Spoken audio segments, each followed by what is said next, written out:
Yes, welcome back. This is F a Rap Critic. I'm your boy Malik 16, and hell no, I can't quit. Yeah, if you didn't get that, we're still talking about the classic album, Trap Music by T.I., the album that most say started it all. This is category 2, where we go over the rap performance on the album. And if you have not already, take a moment to like, subscribe to the channel. I want to give a big shout out to my special guest for part 1, the young legend in the making in the world of journalism, A.R. Shaw, distant family, author of Trap History. Go cop that and read that if y'all have not. It's a great telling of the story of how we got to the point in hip hop that we're currently at. And this is a pivotal album in that creation. And with no further ado, we'll jump right into it. The first dimension that we talk about in category 1 is going to be dimension 1, personality and charisma. Now, I'm just going to make this real simple for everybody and confidently say, since we're talking about a very confident persona and personality and person in the hip hop history, that T.I.P's personality and charisma is what is the selling point. He is a walking ball of charisma from day one. For those who've been listening since the first album, he got to hone and perfect it and refine it on this album. And this is a lot of what me and A.R. Shaw were talking about in episode 1, where we were talking about him being comfortable, him being himself. You could tell this is how he engaged. And over years, we've all gotten to see these pieces of T.I.'s personality, for better or worse, right? Whether he's going to put his foot in his mouth or not, controversial or not, he speaks with the same air in every room he goes into, right? I know recently the running joke is how many big words he uses, but he's always used these big words if you pay attention to his body of work. So you can tell the things he's talking about matter to him. You know, if he's saying be better than me, it wasn't a contrived record. It's, look, I'm going to tell you how it is. Tell it like a T.I. is, right? That's how the saying goes. That's what he embodies. So you're getting humor. You're getting this idea that he is serious and talking about serious matters. You get a lot of animation. And then you get a calm and chillness as well, which is hard for one person to be able to pull off on audio, right? To be able, let alone just walking through life, to be that multi-dimensional. Then there's this air of cool. And then one thing that permeates all throughout T.I.'s career is this idea that he has an old soul. Like there's an old man in a young man's spirit intertwined and doing his dance. You know, he's going to talk reckless the way a young man would do, but then he's going to talk with just stillness and wisdom and observation and lessons learned, or that he heeded his elders and quickly became an elder himself because of the responsibility he had to take on at a young age. So like, you hear all of that. A lot of old Southern sayings and country sayings. And so all of that stuff comes across. His brand of vulnerability is more like, let me lay it all on the table for you so you can hear it from the source kind of vulnerability. And we'll talk more about that in the next dimension. But all of these personality pieces, they come to life, especially in the videos, so you get to see them. You know, we talked about in the first category how 24s, you see T.I. doing all of those facial expressions and gestures that he had become famous for around this era of T.I., where he's like, I, you know, talking with his eyes. But then you see a video like Be Easy, where he's just kind of lackadaisical, you know, just lounging, just real casual with everything, and it comes through in the delivery of that song as well. And then on a single like Rubber Band Man, is back to that animated quality, and then Let's Get Away, it's the calm down in a different way, casual but intentional. Whereas Be Easy is like, I don't care, you ain't a thing. Let's Get Away, let me tell you something. They're more calm, casual, like, hey, this could go whatever way, but this is the way I want it to go. So you're getting all those things in several songs. Those songs are just microcosms of what you get all throughout the album. He chooses to start off the title track. He wants you to know this is energetic, and then You know, he's a little calmer on the next two songs. Then he brings it to different spaces as we go on. But charisma is its own thing. Charisma is really what pulls you in. And it's always a harder conversation to have about exactly what it is. And as we go into the other dimensions, you'll see that charisma leads every other dimension that we're going to talk about, because even where he doesn't excel, there's something endearing, there's something compelling, there's something relatable about how he is on this mic that makes you want to tune in more there, whether it's because of the cockiness and the braggadocio and you want to hear what he's going to say next, the bold and brazenness, or the cool chillness that you want to be like, okay, how does this go? Something to consider on a scale from 1 to 5 heartbeats.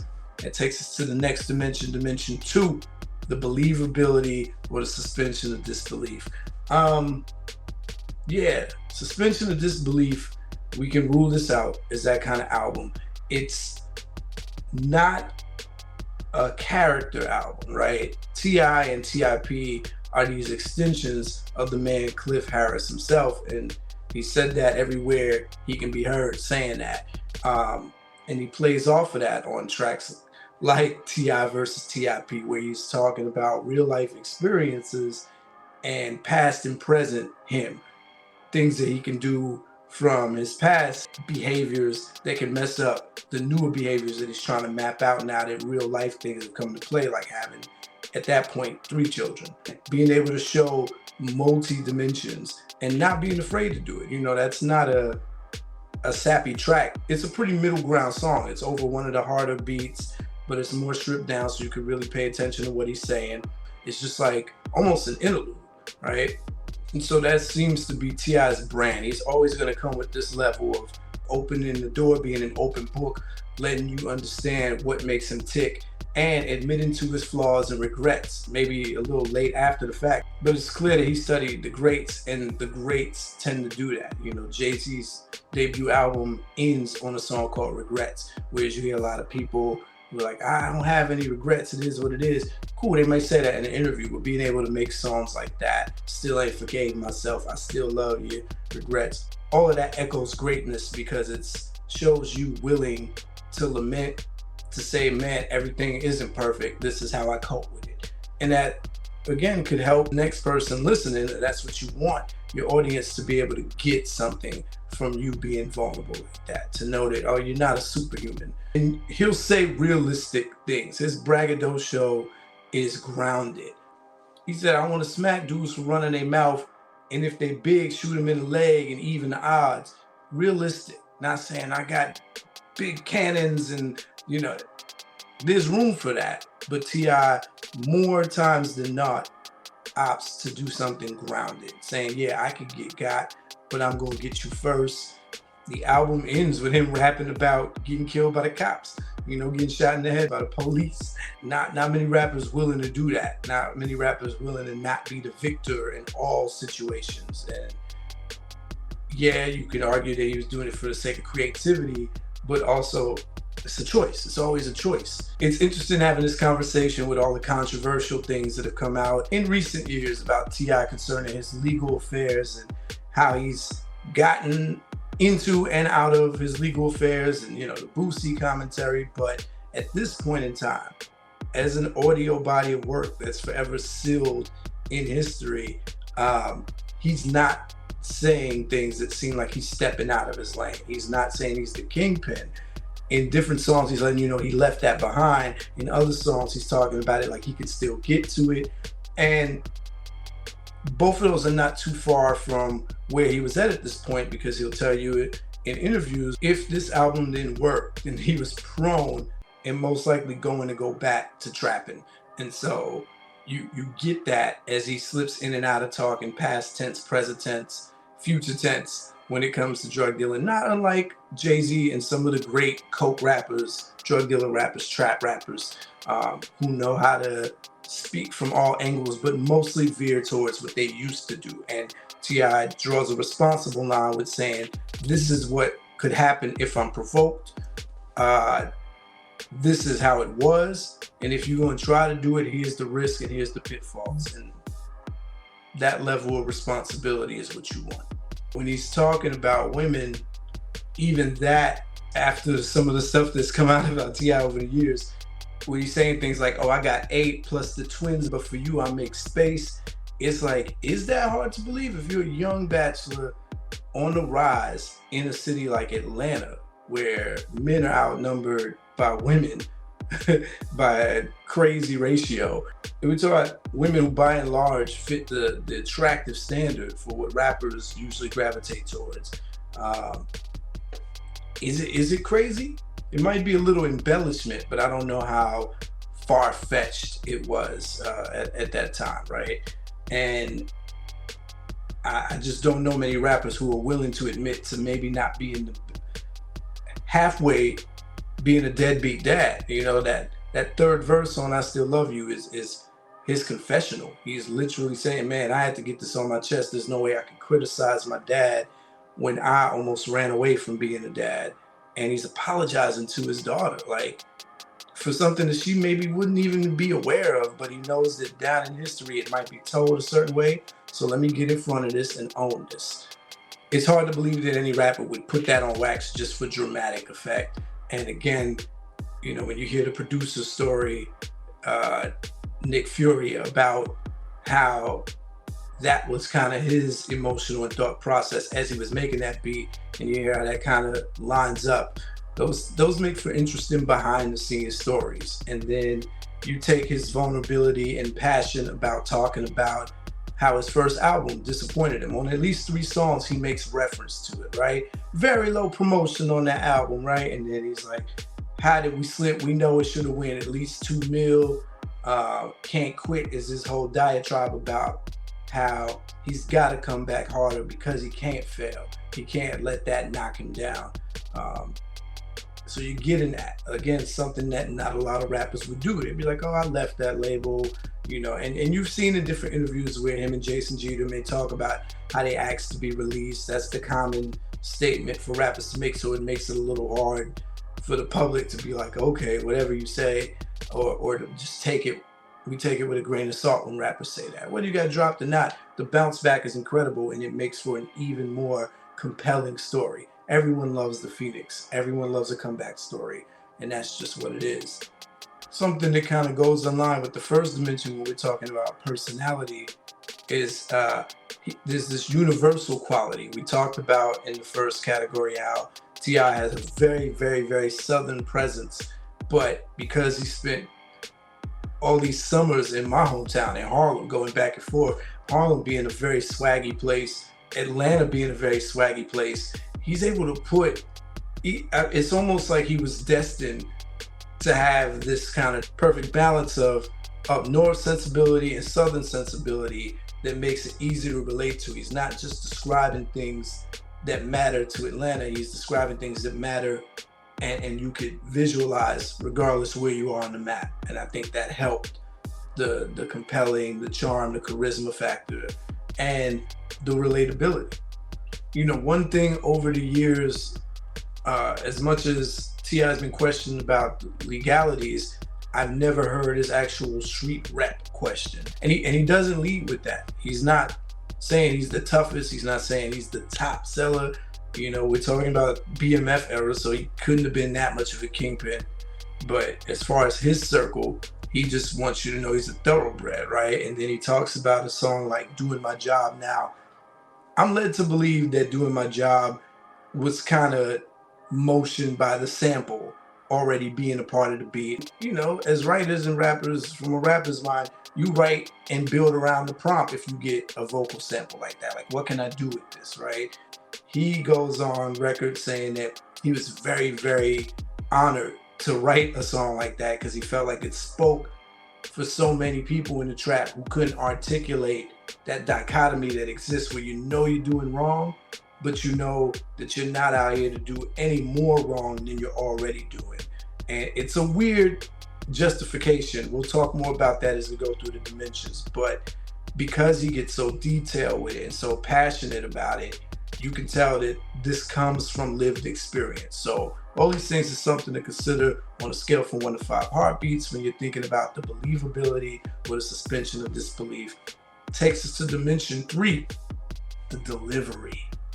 T.I.'s delivery got honed in on this album, and you'll hear it from the decisions they made in executive producing, how they sequenced the songs, right? So the very first song, the title track, I mentioned how he's hyped up, right? He's matching that bouncy beat, but even when the beat switches to the more grittier feel, he's still coming with that, hey, what you know about this kind of voice? I can't quit. He's keeping that cadence a little bit, stretching out words at the end of sentences. But then you get to a track like Be Easy, where he totally switches up how he approaches the song. He drags out every word, but still makes them connect. So he said, I'm super cool, still a threat at the same time. Rhyme about the times I invested in Kane. So he's not just dragging the words and letting them linger there. He's dragging them and then connecting them to another word. We'll talk more about this in the flow, but keeping that same pattern for both verses, but still managing to keep you entertained on a beat that's only a piano loop and does not have any major change-ups. That's a feat. And not very many can pull it off, and it's really hard to put your finger on what keeps you listening to a track like that, because a lot of other rappers would have dropped the ball on that, keeping that same flow on a simple beat like that. And so you're getting that, and that's only 3 songs in. By the time you get to No More Talk, he's using a different vocal tone than you've heard on either of those songs preceding it. It's very low tone, very mellow. It's focused, it's non-stop flow. He's just rolling and rolling into the next sentence. I'm either running for my life or I'm just waiting to die. You don't hear him use that tone prior to that. The 3 tracks before it, he's raising his voice and doing this and making that and doing these, and this is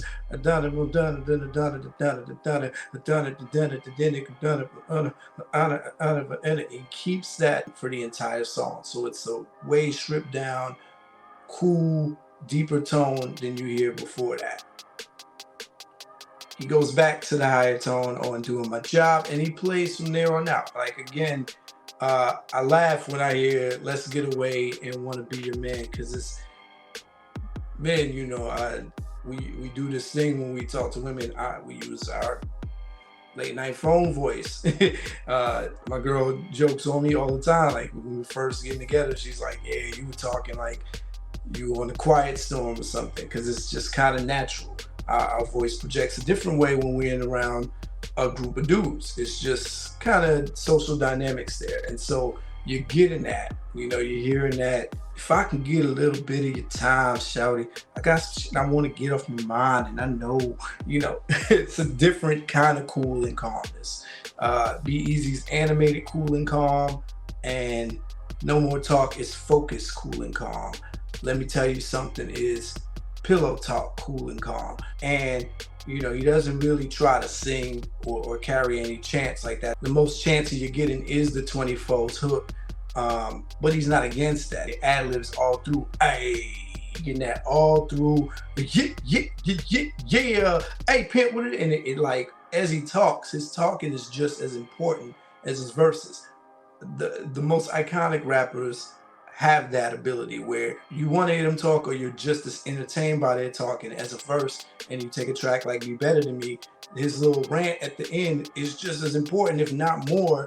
You get more gems and more clarity from that than some of the verses on that song.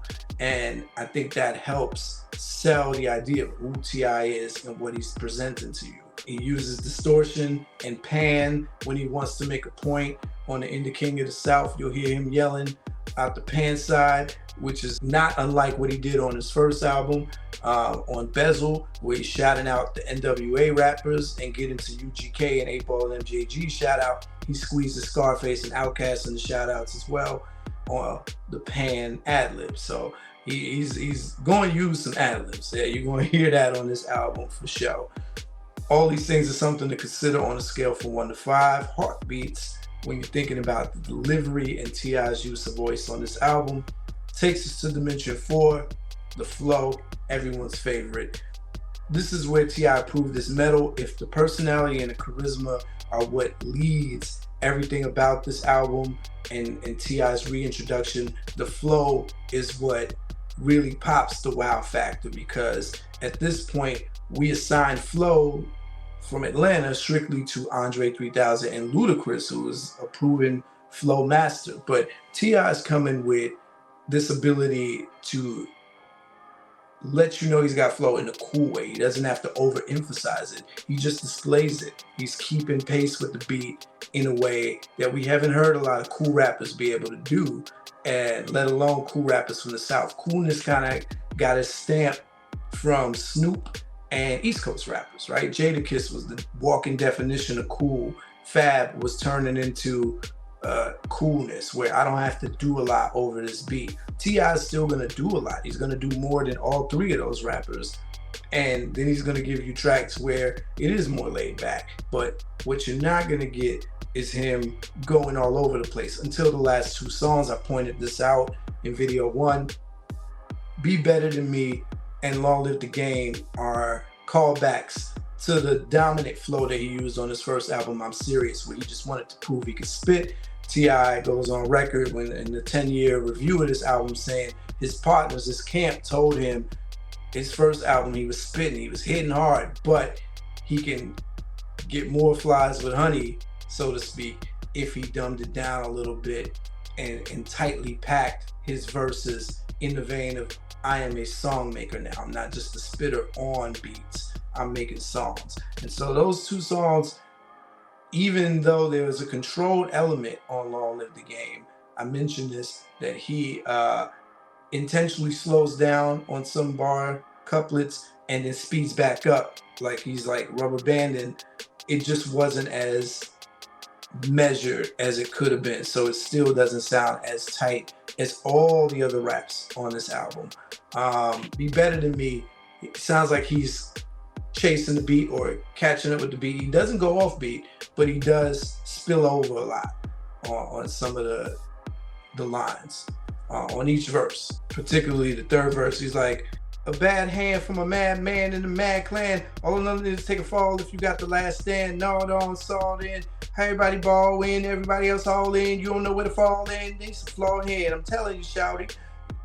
That whole sequence, it gets, there's a lot of moments like that, and it works. Like I said, he doesn't go off beat, but he pushes it. He pushes it. So more controlled examples are what he does on No More Talk. Again, No More Talk is one of those tracks that would appeal to most markets because it doesn't sound decidedly South. It just sounds like a rap track. And he's doing a flow that we've heard before, but not from him and not as focused. And that flow pattern is the same flow pattern as the hook. You're doing two verses of that and the hook two times without it sounding boring, without it losing the listener.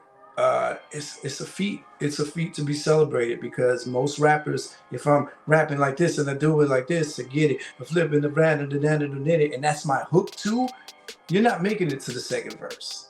I don't care how nice 9 times out of 10, but here the sounds go a little up with him. They build up as he's getting more intense, and then it changes a little for the hook, right? So you get that pattern with Be Easy. Be Easy is the slower example of that. He really is connecting, and he only switches it up for the final couplet where he goes, tote gats, drove smoke that, now I'm high. Seats way back in the Maybach, I ride. Through the streets of the west side, I slap 5 and throw dubs. Show love, nigga, hate me, why?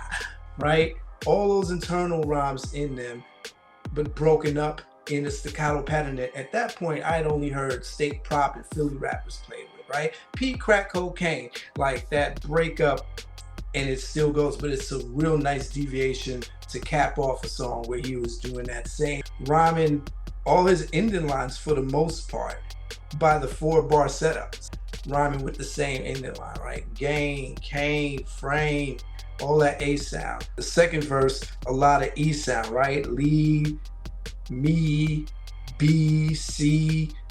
And this is when this particular flow pattern became popular. I heard a lot of rappers doing this within those 2 years that were next to each other, that I'm pimping the band in the din and the dirty, I'm flipping the div in the dig in the dirty. But I think that flow in particular has become most popularly associated with Tip. And he did it several times on this album, and not in redundant ways. he plays with it, he goes in and out and goes to a different flow pattern. He gets to show off a little bit more King of the South, a slower beat, so he plays around more with stretching words out. And then I'm a fan of the way he came on in the first line, right? I've been a menace to society. Since what? Since menace to society. Still refuse to become a legitimate citizen quietly, doing the triplet flow or the double time in a way that he didn't do on any other song, not as neatly or clean, but it stood out because that's your opening line. And I always thought that was cool. But then right after that, the line that he spits, he drags out the syllable and the word with ellipses, audio ellipses. You can actually hear him. So his next sentence is, feel like my label hiding me, but here I am anyway. I might be back to slanging grams any day. And if this record flop, well, I'll be ... So you're gonna get flow switches, you're gonna get internal rhyme schemes, and you're gonna get stretches and flips and double times. And then we take the guess. Mac Boney rhymes in a pattern that's very similar to T.I.'s, just that his delivery breathes a different life into it. And you can tell they spend a lot of time around each other from the structure of his verse. And then I talked about 8Ball and MJG. What they do their norm here. MJG is going to say his name and break it down. And 8Ball kind of glides on around and on the track, but MJ with the hard consonants, and he's slicing through the verse, right? What Bun B does, though, is kind of the saving grace of that song because he comes with the most complex structures of just rhyme and internal rhymes, like went from a poster to La Costa Nostra, but the toaster closer. He's doing that all through, and then he breaks it down with this kind of back and forth, answering his own flow thing where he's like riding through the night, but hauling in the white, after he had already kind of switched the rhyme pattern to that, because he was like, oh, another white man, up on in the light, man, up the day in the night, ripping the rain in the night, man. Like, so many flow switches in Bun B's verse, but all packed with a lot of internal rhymes and hollow rhymes. And that's a cool contrast to have for the few guest appearances there are. That's flow, something to consider on the scale from 1 to 5 heartbeats. We go to dimension 5, where we talk about the wordplay and bar intent. I use the word intention a lot talking about this album and T.I.'s process, which is kind of easy to tap into. Upon listening and reading these lyrics and revisiting this album, I realized, again, something that's harder to put your finger on is that T.I. doesn't really employ a lot of wordplay devices. You're not getting a lot of similes or metaphors or, these things that are like, oh my God, did he say that? The did he say that factor is coming from the brazenness and the wit. Like, he's really saying things that make you think. Like something as simple as, F the units that they name a sell, it'll break your heart to see your favorite rappers lame as hell. Again, it's the fact that he's saying it and the emphasis that he's putting on it makes you wonder, oh, he's saying this from a gut place. This is not just a commentary like, oh, your favorite rapper's lame. It's like, who is he talking about? And that's the core of the T.I. effect, because again, he's not really doing all these lyrical devices, but there's something about how organized, focused, and witty what he's saying is that lets you know that he is about these lyrics. And imagery is going to be the best friend, and description, and how he connects these points. I think T.I.'s strength is that he connects his points. We go back to No More Talk, and these thoughts, this is not just a train of thought. If this was a Nas song, this is his one mic. And whereas one mic, Nas is talking about cops sirens, shots rang out, a fiend drops his Heineken, I bust around, like he's just random stream of thoughts. T.I. is connecting every thought into one theme. So the first verse theme is comparing dying in the trap or this black crime or this street related violence to political violence, right? Terrorism and the safety concerns and fear that generates the same way. Are you safer on a plane with America doing the dealings that they do with foreign countries than you are in the trap fighting for the streets? And he's like, at least in the trap, I know what I'm fighting for. So he says something like, you can die for your partners or die for your moms, or you could die because your nigga just heard the alarm to steal it, or die in the plane, they say it's a bomb. When they run into a tower, they just say it's a dime, screaming aloud the moment that it's hitting the building. Rhyming that stealing with building, coming back to catch that later on, right? With total disregard for all men, women, and children. See, niggas get killed when people mix their money with feelings. I'm feeling my money in the wall, some in the ceiling. I'm just one of the millions of niggas who bucket. It's a war going on and they kill it for nothing. We in the now all the while where they flicking the buttons. I'd rather be dying for something instead of living for nothing. In the discussion. All of those thoughts are connected. There's nothing that's a non sequitur. There's no filler line there, right? And so in the next verse, he's rapping and making a commentary more on the industry and just the fakers in the game and how he's kind of the savior coming back to expose things. So this is his rap song. But it still blends both worlds of what he cares about on this album. He cares about how you value him as a rapper. He also cares about how you value him as a trapper. So the second verse, he's just talking about, they said there wasn't no more green for no more grind, no more room for no more kings and no more crowns to be given, but by no means am I more conceited than this game needed. That's the cleverness. This is how you could tell a rapper is a thinker by how they put words together. And he's one of those rare cases where you don't need any of the rhetorical devices that rappers usually rely on, not even onomatopoeia, as animated as he is.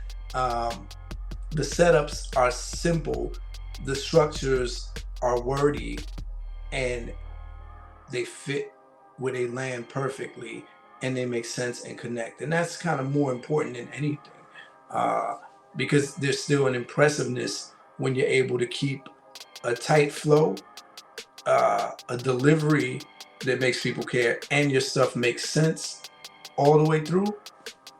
Brilliant. But he's not above making basic similes, right? So he'll say something like, busting like a baby with a binky. Or he'll make a movie reference, like he's like, raised in the game like Sonny raised C. I always made the money, money never made me. That's the extent though. He's really relying on his clarity and how much you relate to the message and how descriptive and creatively he put it together. The cleverness comes in these conversational, relatable moments that you can hear him actually doing in real life, like on Let Me Tell You Something, where he's talking about, I know introductions for my homies kind of turning you off, my bad. Those moments. Or when he's doing the T.I. versus T.I.P. song and he's like, don't for a heartbeat think I'm lame, because he's like, hey, ever since you got on TV, you've been a little soft, man. He's like, hey, who you talking to? Hold on. And then the T.I.P. version of him is like, well, I'm glad to hear it, man. So-and-so got these keys. They coming back from overseas. And he's like, now see, that's the problem right there. He's like, are you serious? He's like, this guy right here. That kind of human quality, that humor, that conversational, like this is what someone would really say if they were talking about their boy that's messing up. Instead, he's talking to himself, and he didn't have to do it like that. He could have been preachy, could have been straightforward, but he wanted to add this realistic dialogue factor to it, and that's what he does. And so all these things are something to consider on a scale from 1 to 5 heartbeats when you're talking about the wordplay and bar intent. There's a lot of intent here, not so much wordplay. But that takes us to dimension 6, the overall quotability of this album. Punchlines or poetic wisdom. Again, because T.I. is not grasping for those lyrical, miracle, rewind factor lines or those rhetorical devices, I don't know if you're going to get a lot of punchlines. You're going to get them more from the guests. Bun B says, ride like a roller coaster, pistol whip you, hold your throat, then choke you like a coach. Which is a reference to Sprewell, Latrell Sprewell, back when he was on the Golden State Warriors, shout out to the Bay, and he choked the coach PJ Carlesimo. Infamous moment that a lot of rap lines have been made out of, but Bun B slipped that in there so smooth, and that's the closest you get to punchline. Mac Boney says, keep the coke stretched out like Carl Lewis hamstrings, which reference to the famous Olympic runner. T.I. is just not on this album is he caring about punchlines, but speaking to this notion of him having an old soul and being this old man disguised as a young man, you're gonna get poetic wisdom.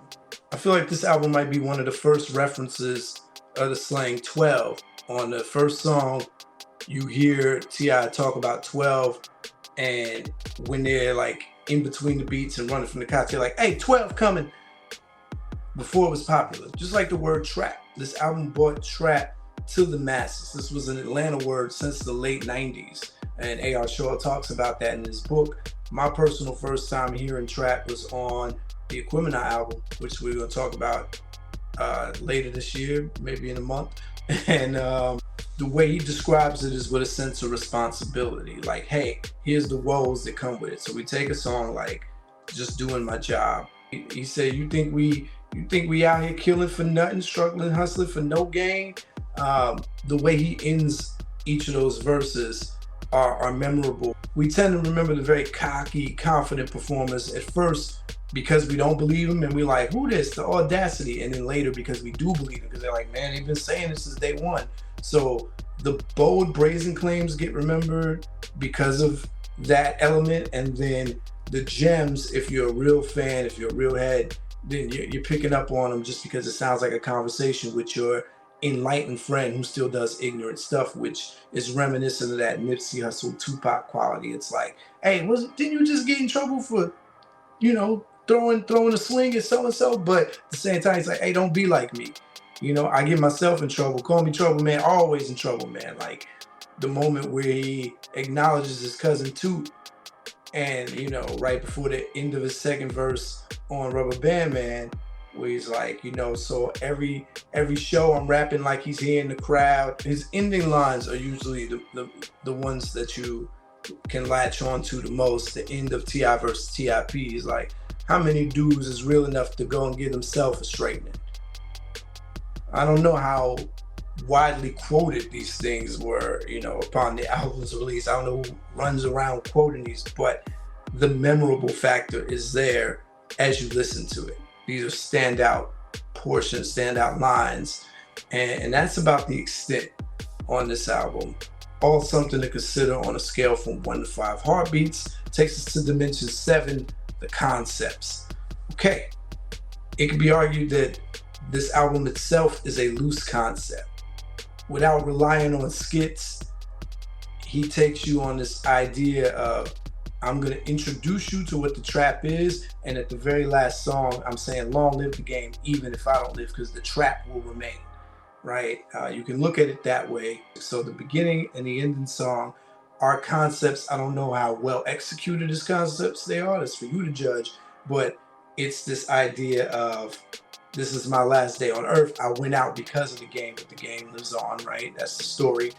And the first song, probably the only real metaphorical play here, is him mixing the similarities of the music industry and being in the trap. So on the comeback verse, he's like, a nigga still in the trap when the spotter seem hot with the mayonnaise jar and the collard green pot. On a lot of straight hen and a lot of green pot. Competition in the rage like he gotta be stopped. But then he switches it and says, listen to him serious, thinking how did he not end up way up on the top of these charts? That's because where I was here, you gotta be pop. If you really wanna pop, then I'd rather be dropped. Listen, pops, wanna know a little more about rap? First rule, if it's real, it ain't just a record deal, it's a track. And that's kind of how he lays out the first verse too. He's talking to rappers and trappers. Just doing my job is his appeal from a different angle. I think A.R. Shaw in part 1 said it was like he was writing a letter to the residents of the communities where he's trapping. And it's a creative take. And so that's another loose concept. You get about 3 loose concepts with those 3 songs. Long Live the Game, Just Doing My Job, and the introduction trap music. But the most blatantly flat out conceptual song is T.I. versus T.I.P. This is the foundation of what we would later get to know, because to those who didn't know him, the mainstream audience had no idea what a T.I.P. was. All we know is T.I. the artist. The hood, the streets in Atlanta, especially West Side, know him as Tip. T.I.P. is just that spelled out. And so he's saying, man, this is a lot of different name, and he wanted to clear the confusion up between people knowing him as Tip and this new T.I. character. And he's approaching it as if they are two different characters, old meets new, and how they represent the same person having to come together for the best version of himself now, trying to keep one's recklessness at bay to enter this new level that he's about to step into, which is self-fulfilling prophecy. Now later on, he kind of dilutes that by having that album named T.I. vs. T.I.P., which turns out to be one of his weakest albums, honestly. But there's not many rappers who have done tracks like that, so much so to the point on one of my most popular, probably my most popular project, the Zolo Files. On my favorite song off the second half of that mixtape series, Analyze That, I referenced that song just to give it a nod and pay respect to the fact that I'm not trying to bite it, because in that song, I'm talking to myself as if I'm the therapist and I'm on the couch. And I also reference Helter Skelter song Therapy, because they were able to do that with two people, not one person. And so it's kind of a blend of both of those concepts, but something completely all its own. Look me up, you'll understand why. But I had to give this credit because this is probably the first time I've really heard this done clearly, as if this is the man talking to himself, not a character. This is just the man with two different names, if that makes sense. We've heard rappers do this with the big characters that they're doing, but not as, hey, this is me talking about my flaws and shortcomings and things I can do to sabotage myself. Something to consider on the scale from 1 to 5 heartbeats. That takes us to the content dimensions. Dimension 8, the externalized content. So as far as talking about things outside his autobiographical and inner monologue, you're gonna get No More Talk, where I mentioned in that first verse he's doing that comparison of dying in the trap or dying over political games, and Be Better Than Me. Even though he's injecting himself in that, he's really talking to all the young trappers out there. At first you would think this is a song to his sons or something, but he's really just talking to anyone young in the streets who's considering going deeper, further, and longer in that game. And he's telling them, okay, well, here's the things not to get you taken out, and here's the risk, and here's the realities, and if you still want to do it, hey, be better. And you can take that two different ways. If you're trying to do it and go harder, then you better be better than me to get through and survive the odds, or be better than me and don't even step into that. And so it's not a lot about him. The first verse he talks about his hustle. It almost sounds unapologetic, like I'm gonna keep doing this, but you be better than me in the meantime. That's one of those examples of him talking about trapping in the present and future tense. And I think he was just doing that to make the point. The rest of the album really does lend itself more to Dimension 9, the internalized content, exposition, his autobiography. So I Still Love You, it gets no more personal than that. First verse talking about, the mother of his two sons. Second verse talking about his relationship with his father, and it goes between, father still being around and him running to be right by his side if he needs him, to the end where he's like, oh, you passed away now, it's too late for a lot of things. But that spills into the third verse, like, oh, Pops, I finally understand where you was coming from because of what I've been through. Now I'm apologizing to my daughter. He's laying it all out on wax, like I said before. That's his style of legitimacy, of being genuine. Like, I'm going to spill it all out, even if it causes some backlash. And I mean, that's what he's saying in the hook. I still love you. Don't hate me, shawty. But even if you hate me, I still love you. Let me tell you something that's still him while he's speaking to someone. He said this song was dedicated to Tiny. This is when he was first really taking her seriously and getting to know her. It's the dating mode, so this is a get to know you song. It's about her, but it still involves him. So it's in the middle, just like Doing My Job, right? He's speaking for Hustlers USA across the ghettos, but he's speaking from first person to let you know how detailed and descriptive it is. He's like, I'm offended by what you just said, right? He's putting that in there to have this sensibility. Now, this song is celebrated for the creativity of the angle he's coming from, right? It hadn't been done before. Like I said, it could have just been because of the sample prompt that made him write that, but it clearly came from a place that he wanted to get out. And it's a clever justification type song. Like, hey, we gotta do this. You live here, I work here. I remember Jill Scott being on 106 in Park, and she sounded, if I'm being honest, she sounded like she had a little crush on T.I. She's like, they were asking her who she likes, who new that she's listening to, and at the time T.I. was new, and she's on her way to kind of like quick OG status, even though she was 2 albums in. She's like, I like T.I. Hi, T.I. She's like, he said, you live here, I work here. I like that. And I'm like, yeah, on surface level, it's like, oh, it is clever. It makes you understand this perspective. But that perspective is still hollow ground to stand on. No one asks you not to go get a job and do the right thing and abide by the law. You don't have to be in the way of these law-abiding citizens who are just trying to live their life, and they're worried about the other crimes that your crime helps contribute to, even if you're not perpetuating the crimes, right? And I mean, he makes some compelling arguments. He's like, try to understand, it's hell in high school where you gotta pay the rent, light bill. And I'm like, okay, I get it. And it speaks to how a lot of us who were raised in the hood came up, unfortunately. It's a prevalent story. He was creative enough to tell it from that angle. And so for its creativity, it deserves to be lauded and celebrated. But for its message, that's another conversation. Rubber Band Man, he gets a little personal. He talks about his cousin, where he thanks all the cities that showed him love back during this grind time, and how he's like shouting them out. And said T.I. had, for about 1.5 years before this album was made, he was looking to have it over the Spinners song Rubber Band Man, but they couldn't clear the sample. And so he just took it and put it to the David Banner beat. And again, it's supposed to represent trapping just in a lighter way. So there's enough bouncing across topics on this album, and even talking about the same topics from different angles. It's all something to consider on a scale from 1 to 5 heartbeats in both dimensions 8 and dimensions 9. That takes us to the final dimension, dimension 10, the storytelling. Okay, in the first video I talked about the track, the one story on here, Long Live the Game. Even though T.I.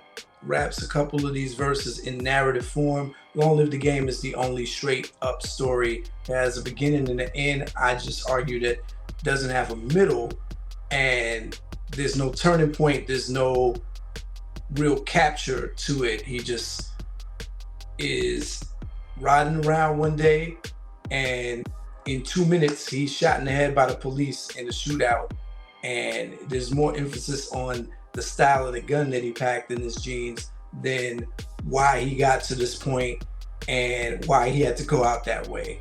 And so the messaging, even if the message is the game will live on no matter if the players change, it's lost in the abruptness of this. But it's really up to you to consider how much the storytelling affects this album on a scale from 1 to 5 heartbeats. If you think it was strong, if you think it didn't matter at all, it's all up to you. And with that, I conclude the category 2 breakdown and review of the classic album, the trend-setting, foundational, inspirational, for better or worse, trap music by T.I. in its 20th year. Shout out to my fellow Libra, T.I.P. I'm gonna end this episode expeditiously. I'll probably throw up some photos of me at the Trap Museum just to celebrate. What a dope place, Atlanta. I love you. And yeah, man, y'all keep it locked. Y'all know what it is. Till next time, F a rap critic. They talk about it while I live it. Word to meth.